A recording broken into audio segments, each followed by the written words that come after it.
this possibly happen? How can I protect my students? Devan was alive they resuscitated him, and he was alive for 90 minutes. And he died alone because they wouldn't let me be there.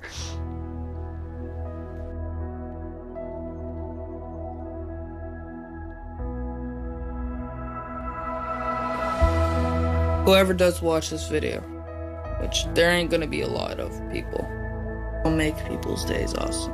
Great, not awesome. Great, go make people's days great.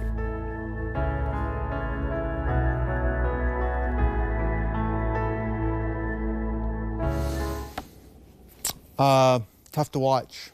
Tough to watch, folks. Of course, as we all may remember, back on October 7th, I should say, 2019, 14-year-old Hamilton High School student Devan Selvey was stabbed to death outside Sir Winston Chuchhill Secondary School. The Devan Selvey Story is a powerful documentary film which raises the awareness about bullying and violence in our schools. Please join me now in welcoming the film's producers, Shari-Ann Selvey and producer-director Tyrone Greenidge. To both of you, thank you very much for being here. Thank you for having us. Thank you for being here. Shari-Ann, first off, thank you for being here, being so brave. This has just been an absolute nightmare for you. This should never have happened, but here we are. How did the idea of this documentary come to be? Who reached out to you?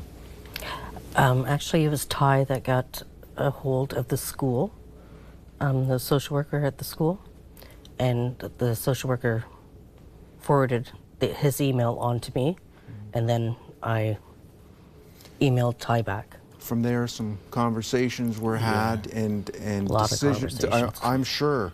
Talk to us about those discussions, Tyrone. What's very interesting is we talked for almost a year before the conversation came up about me doing it. She had been approached, and it was a sensationalized approach from a Netflix producer. And for her, it was only going to be done if it's done properly. And we both agreed if it's not done properly, it's not happening. So we got to become friends over that year. And one of the burning questions for me was, who was Devan?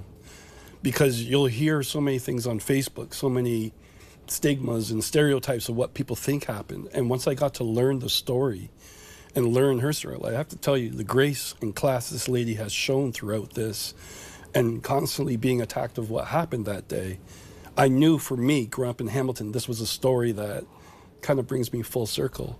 But that conversation that went on for almost a year before we even said, let's try to do something to honor Devan and do something to honor, so I think what you said, no other child to go through this, no other family to go through this. Mm-hmm. That's kind of where it began. Shari-Ann, I'm sure during this process there were a lot of emotions, as there still are. But during some of this, were you able to smile as Tyrone was talking about Devan's life and seeing him and listening to him again, and bring back some happy memories that you shared with him? Actually, when I first seen that little clip there, I haven't heard Devan's voice since. Because you know what I mean? And lots of tears were shared, I'm sure, Tyrone. Yes. What was the approach that you took in telling Devan's life? First of all, once we got to know each other well, I feel like I was born to tell this story. I actually used to work with young offenders, and I spent 5 years in the correctional services. And one of the things that stuck with me is being told a lot of the time by policies or institutions that we're not here to correct them, we're here to detain them, hence detention center. And I know that's like a tightrope that we're walking there.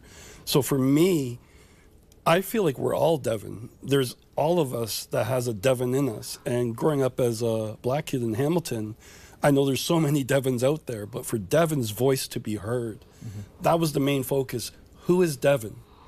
And I wanted the world to hear Devan's words, because the moment you hear him talk, you know this was a child that had a hard time fitting in and wanted to be this social media presence and liked by everyone. I think it's so important to take a look at every individual family, because there's so many stories. But the biggest question is, has things improved 6 years later? Have we protected our children better? And if we don't evaluate that and examine that, then we have a lot of work to do, and it has to be transparent. Well, I think we still, unfortunately, need a lot of work to do. All levels of government need to be heavily involved with this, which they weren't. And the families. And the families, and the school boards, and the systems. What message, when people watch this, Shari, would you like people to walk away from?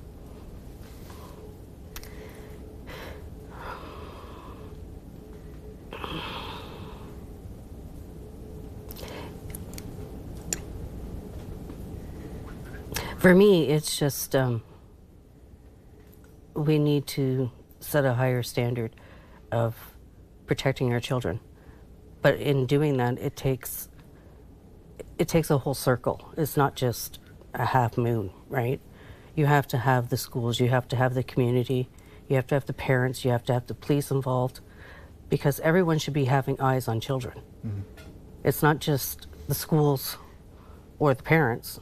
Like, if those kids are out in public and you see something happening, you need to step in and protect that child. See something, say something.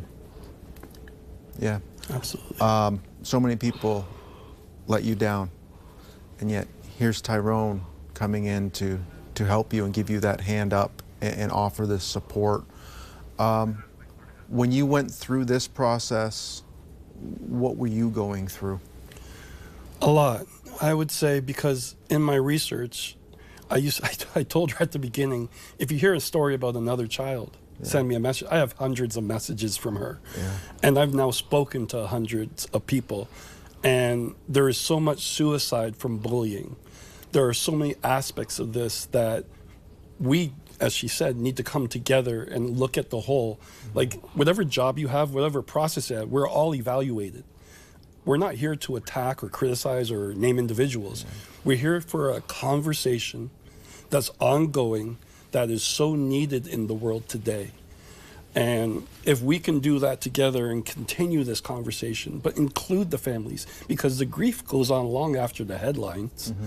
If we can do that and make the change to be the best of our ability to be as a community, as Hamilton, as Ontario, as Canada, as the world, because it's a worldwide topic. If we can do that. We're running out of time. It's not our friend right now. So much more I want to talk about. However, when will this film, this documentary, be ready for viewing? Next year, 2027. You can check us out on Instagram, My Three Angels Pictures. Mm-hmm. And we're hoping that this will bring that conversation and bring it to the forefront. Any family, please reach out to me, Tyrone Greenidge, My Three Angels Pictures, Ty at m3apictures.com. And to you, Shari, thank you for coming in here. Thank you for doing it. I know this was not easy for you. If there's a message that you would like to pass along to mums and dads, to families out there right now, is there something you'd like to share? Pay more attention to your children. Thank you. Because your child could be going through something so deep. And, you need to pay attention so you can bring that out so you can help your child. It's important to have those talks. Absolutely. Just as we're doing here. Thank you both so much. Thank you for having us.